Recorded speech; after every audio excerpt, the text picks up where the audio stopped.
My name is Allison Rowan, and at 27 years old, the rain hadn't let up since dawn.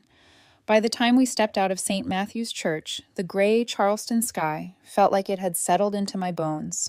Arthur Rowan had been more than my grandfather. He'd been the steady voice in a life that had too often been ruled by sharp words and colder silences. The service was quiet, dignified, filled with faces from the community he'd built so much for. My father, Malcolm, stood front and center, accepting condolences like a politician on election night. His handshakes were firm, his smile measured. I thought maybe, for once, grief had softened him. That hope didn't last long. Hours later, the mourners gone, the scent of damp flowers still heavy in the air, I found myself in the estate's drawing room.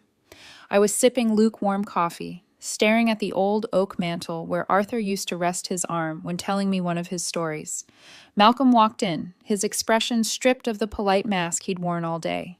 "It's done," he said flatly. "The estate transfer is official. $350 million locked in my name." He said it like a man announcing the weather, then let a small smirk curl his mouth. I nodded slowly, unsure what he expected me to say. He didn't give me the chance. "You're useless now." The words hung there, too absurd to register at first. "Excuse me?" "You've coasted long enough," he said, his tone cutting clean through the air. "Pack your things. I want you out of the house by morning." For a moment, I couldn't feel my hands. This was my father, the man who'd taught me to ride a bike, who'd lectured me about ambition, now looking at me like I was a piece of unwanted furniture. I stood, forcing my spine straight, even as my chest tightened. "Fine." My voice didn't shake. I wouldn't give him that. I walked out of the room, the echo of my footsteps following me down the long hall toward the bedroom that had never really felt like mine. I grew up in a house where silence was a form of control. Malcolm's rules were precise and absolute: no slammed doors, no talking back, and never, under any circumstance, challenge his decisions. My earliest memories of him are measured in corrections: posture too slouched, tone too sharp, ambitions too unrealistic. By the time I was 10, I'd learned to keep my victories to myself. If I brought home an A, he'd ask why it wasn't an A+. If I won an award, he'd wonder aloud how many other kids hadn't bothered to compete. Praise was rare, and when it came, it felt more like a footnote than a celebration. Arthur was different. My grandfather's presence was like stepping into a warm patch of sunlight after being indoors too long. He didn't push me to be perfect. He asked me what I wanted and then listened, really listened, to the answer. If you have ever felt betrayed by the people who should have been your biggest supporters, let me know where you are watching from. When I was 15, I told him I wanted to work in finance, to understand the currents that moved money and power. Malcolm scoffed, called it a man's world. Arthur just smiled and told me to learn everything I could. Years later, when I was accepted into a competitive graduate program, Malcolm dismissed it as a waste of time and money. I remember sitting on the porch with Arthur that night, my acceptance letter in my lap, wondering if I should turn it down. He sipped his sweet tea, then quietly slid an envelope across the table. Inside was a cashier's check large enough to cover my tuition for the first year. "Don't tell him," Arthur said. "This is between us. Consider it an investment in someone worth investing in." That was Arthur believing in me when it cost him something. Now, standing in my childhood bedroom with a half-packed suitcase, I thought of that night and the quiet pride in his eyes. Malcolm could strip me of this house, but he couldn't erase the foundation Arthur had given me. As I reached for another hanger, something hard shifted inside the lining of my old bookshelf. The house didn't feel like mine anymore. Within days of the funeral, the warmth Arthur had brought to the estate seemed to evaporate, replaced by something sharper, colder. Doors that had always been left open were now locked. The library, the sunroom, even the small study where Arthur kept his records. Each handle rattled uselessly when I tried it. The staff, people I'd known for years, avoided my eyes. Margaret, the housekeeper who used to sneak me scones from the kitchen, gave only curt nods now, her hands busy with tasks that didn't need doing. When I asked if something was wrong, she murmured, "Mr. Rowan's instructions," before hurrying away. At dinner, Malcolm spoke as if I weren't there. He discussed moving forward with an air of finality, talking about renovations, new investments, and streamlining the household in ways that made it clear I wasn't part of his plans. His voice carried the satisfaction of someone cutting away what he considered dead weight. Back in my room, I tried to focus on packing. My fingers skimmed along the spines of books I'd kept since high school, comfort in a time when I'd needed safe places to hide my thoughts. One, a thick biography Arthur had given me on my 18th birthday, slid forward more easily than the others. When I pulled it free, something small and firm shifted inside. I flipped it open and found a sealed envelope tucked deep between the last few pages. My name, in Arthur's steady hand, stood out against the cream paper. I sat on the edge of the bed, tearing the seal with careful fingers. Inside was a single piece of stationery, the ink faint but deliberate. The will protects those who protect others. No explanation, no context. Just that one line, weighty enough to stop me cold. I read it again, tracing the words as if more meaning might appear. Arthur had hidden it for me to find. Not Malcolm, not anyone else. I folded the note back into the envelope and slid it into my bag, my mind already turning over what it could mean. Malcolm's study smelled faintly of cigar smoke and polished leather, the same as it had when Arthur used it, only now the warmth was gone. Malcolm sat behind the heavy mahogany desk, leaning back in Arthur's old chair as though it had always belonged to him.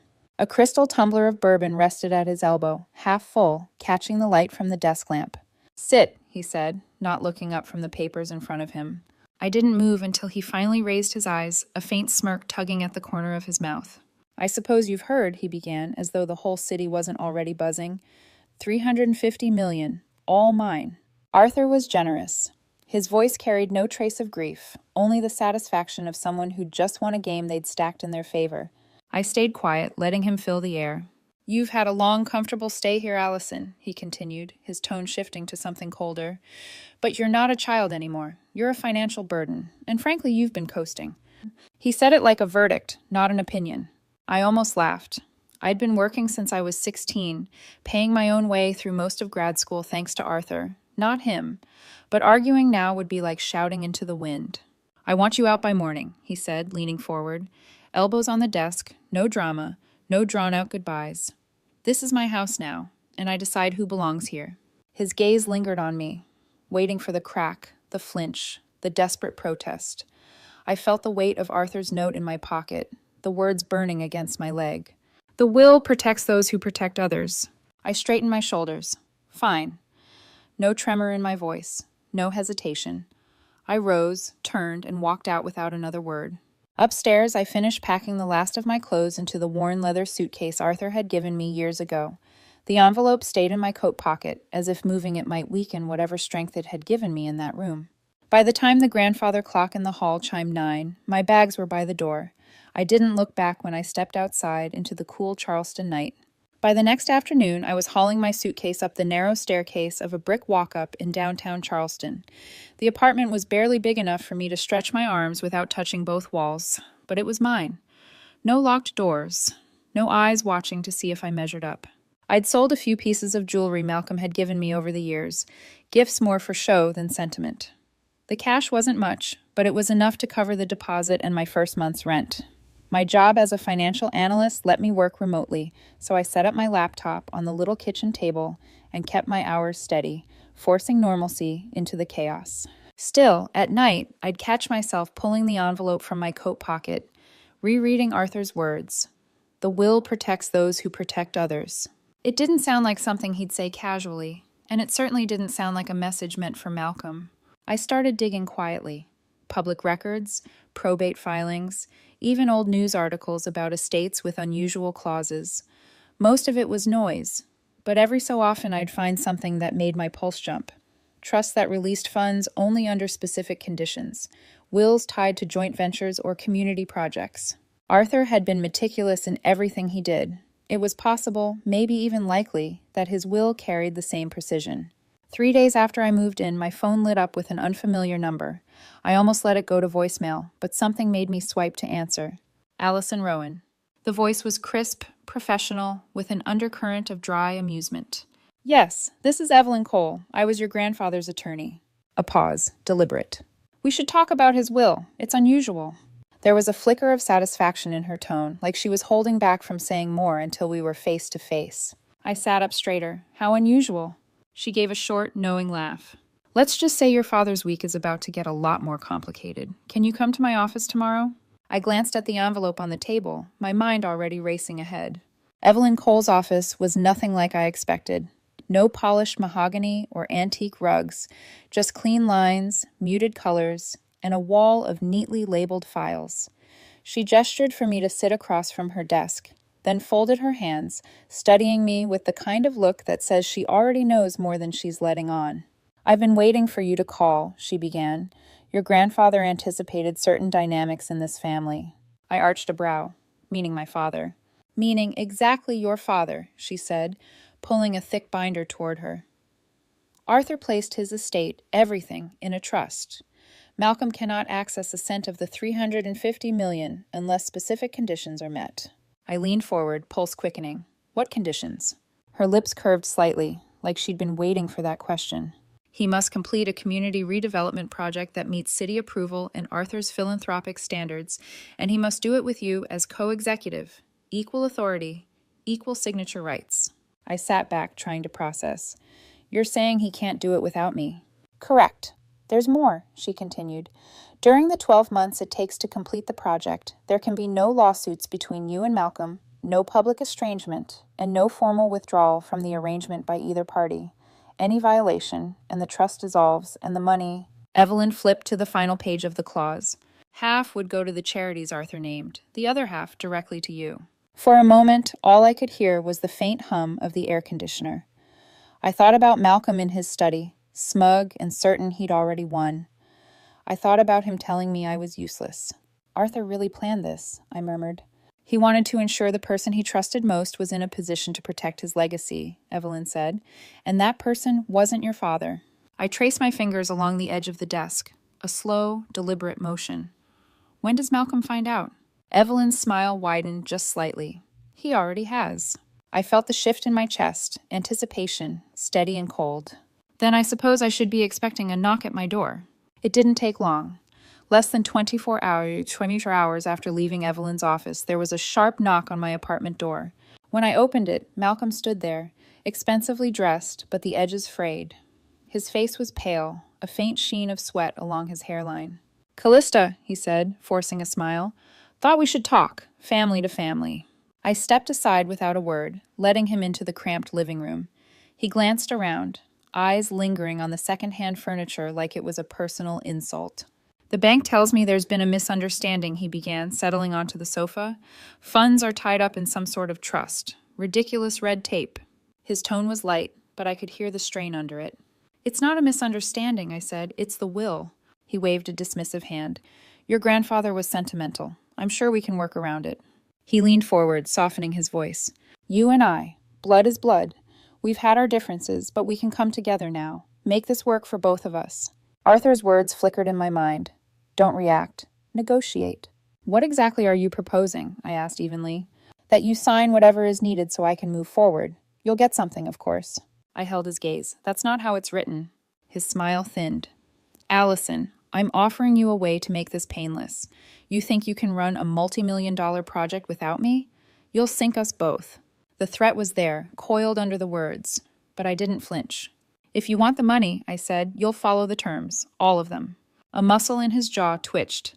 For a moment I thought he might explode, but instead he stood, straightening his jacket. "Think about it," he said, and walked out without another glance. I closed the door behind him, already knowing I wouldn't need to. He'd be back. 2 days after our first meeting, I had the agreement ready. Evelyn had helped me refine it, each clause crafted with the same precision Arthur had used in his will. Malcolm would publicly acknowledge me as co-executive, cover my living costs for the duration of the project, and transfer 3 specific estate properties into my name, outright. No conditions, no reversals. When I slid the document across Evelyn's conference table, Malcolm's eyes skimmed it, then flicked up to me. "You can't be serious." "Every word," I said.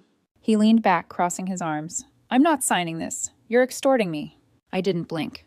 "The will is extorting you. I'm just giving you a way forward." For the next week, he stalled, claimed he was busy with other matters, sent back pages with red ink scrolled across the margins, even consulted another lawyer, a sharp-suited man who lasted 1 meeting before quietly confirming the truth. Arthur's language was airtight. Without my cooperation, Malcolm's 350 million might as well have been buried in the ground. When he finally returned to Evelyn's office, he was quieter. Not defeated exactly, but there was a weight in his posture, a tightness around his mouth. He picked up the pen, rolled it between his fingers, and signed each page with quick, sharp strokes. Evelyn notarized it, her expression neutral, though I caught the faintest glimmer of satisfaction in her eyes. Malcolm pushed the signed packet toward me, his knuckles white. "I hope you know what you're doing, Allison." "I do," I said, tucking the agreement into my folder. We stood, the air between us heavy with everything unspoken. He left without shaking my hand, the door clicking shut behind him. For the first time in years, I felt the balance shift, not just in paperwork, but in power. And it was only the beginning. The waterfront lot had been little more than a patch of cracked asphalt and weeds when we began. Arthur's plans called for something alive. Glass walls opening to the harbor, classrooms for job training, and space for local markets on weekends. From the first week, I made it my business to know every detail. I walked the site with the contractors each morning, reviewed invoices at night, and built relationships with the city officials whose signatures we needed. The more I showed up, the more the crews looked to me for decisions. Malcolm hated it. He showed up late to meetings, floated ideas to trim the budget that ignored both code and Arthur's vision. Whenever I refused, he muttered about me being impossible to work with, but he never tried to shut me out. He couldn't. The will made sure of that. The press loved the story. Rowan family unites to honor patriarch's dream.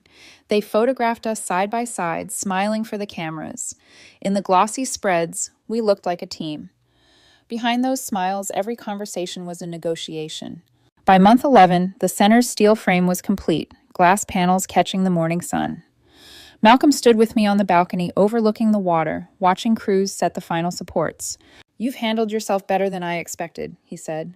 The words clipped, but genuine. "Better than you wanted." "Maybe," I replied. He gave a short, humorless laugh. "Maybe." It wasn't trust, it wasn't forgiveness, but it was an acknowledgement, however grudging, that I wasn't the liability he'd painted me to be. And in a few weeks, the project would be finished, and the will's conditions met. The ribbon cutting drew a crowd large enough to spill onto the sidewalks. City leaders, reporters, and families from the neighborhood gathered under a bright spring sun, the new community center gleaming behind us. Malcolm stood to my left, hands clasped, smile practiced. The cameras loved him, but the speeches weren't his to give. That was Arthur's stipulation, and mine. When it was my turn, I stepped up to the podium. I spoke about Arthur's belief that wealth meant little if it didn't lift others. I thanked the contractors, volunteers, and the community who'd worked alongside us. I didn't mention Malcolm. The applause started slow, then built into something steady and warm, rolling over the courtyard. Out of the corner of my eye, I saw Malcolm's expression tighten, his jaw set as the focus stayed on me. By the end of the day, the trust conditions were fulfilled. Malcolm would have his fortune. I had something different, 3 prime estate properties in my name and the public credit for bringing Arthur's vision to life. As the crowd dispersed, I slipped away down the side path, my heels clicking against the new brickwork. The center stood behind me, alive with voices, exactly as Arthur had imagined. I didn't look back at Malcolm. I didn't need to.